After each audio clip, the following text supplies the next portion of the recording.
నమస్తే, welcome to Sakshi digital. నేను Hari. Excessively harsh statement.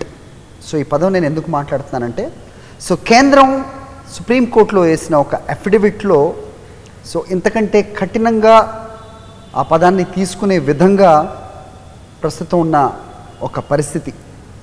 ఇదేంటి అంటే, I should say it is rather curious because one of the largest democracy in the world, దానికి సంబంధించిన లా makers, న్యాయ కోవిదులు ఎవరైతే ఉన్నారో, ఆ విమెన్స్ రైట్ టు కన్సెంట్ అనే దాన్ని పెద్ద ప్రాబ్లంగా భావించట్లేదు.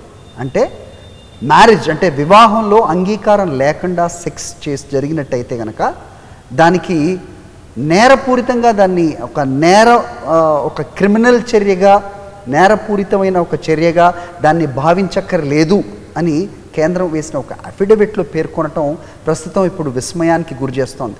అంతేకాదు, ఇది దేశవ్యాప్తంగా ఒక చర్చకు తెరలేపుతోంది అనటంలో ఎలాంటి సందేహం లేదు.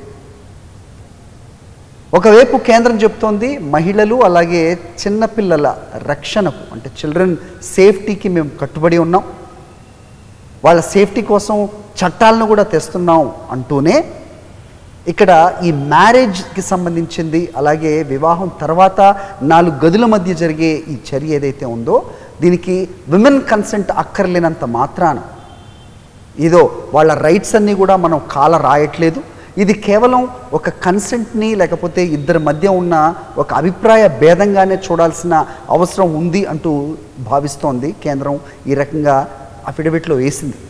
అయితే ఇక్కడ విమెన్ ఏదైతే భర్త ఉన్నారో, భర్త ఎవరైతే ఉన్నారో వాళ్ళు భార్య అంగీకారం లేకుండా వాళ్ళతో సెక్స్ జరిపినట్లయితే ఇది అది జరపడానికి ఇది ఒక ఫండమెంటల్ రైటు, అలా జరగచ్చు అనట్లేదు. కానీ ఇది క్రిమినల్ చర్యగా భావించాల్సినంత తీవ్రమైన చర్య కాదు అని చెప్తోంది. నిజంగా ఒక చర్చకి తెరలేపుతోంది. అంటే కేవలం ఇది ఒక ఇద్దరి మధ్య పరస్పర విభేదం కారణంగా జరిగింది అనేదే దీని ఉద్దేశంగా కేంద్రం భావిస్తోంది.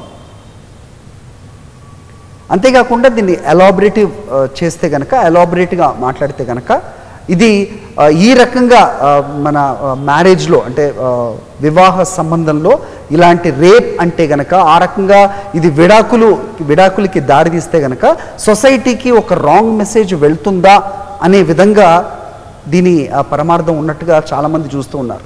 అంటే కేంద్రం ఆ రకంగా భావిస్తోందా? అంటే ఎలాంటి రాంగ్ మెసేజ్ సొసైటీకి వెళ్తుంది? అంటే విమెన్ కన్సెంట్ అక్కర్లేదు అనే దానికి ఏ విధంగా అభిప్రాయాన్ని బలపరుస్తుంది?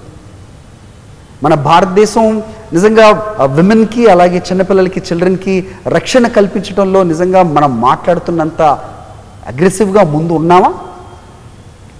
ప్రపంచంలో దాదాపు 100 దేశాల్లో విమెన్ సేఫ్టీకి అలాగే పిల్లల సేఫ్టీకి పెద్దపీట వేస్తున్నాయి, చాలా స్ట్రింజెంట్ యాక్షన్స్ తీసుకుంటున్నాయి. బట్ ఆ 100 దేశాల్లో మన భారతదేశం లేదు.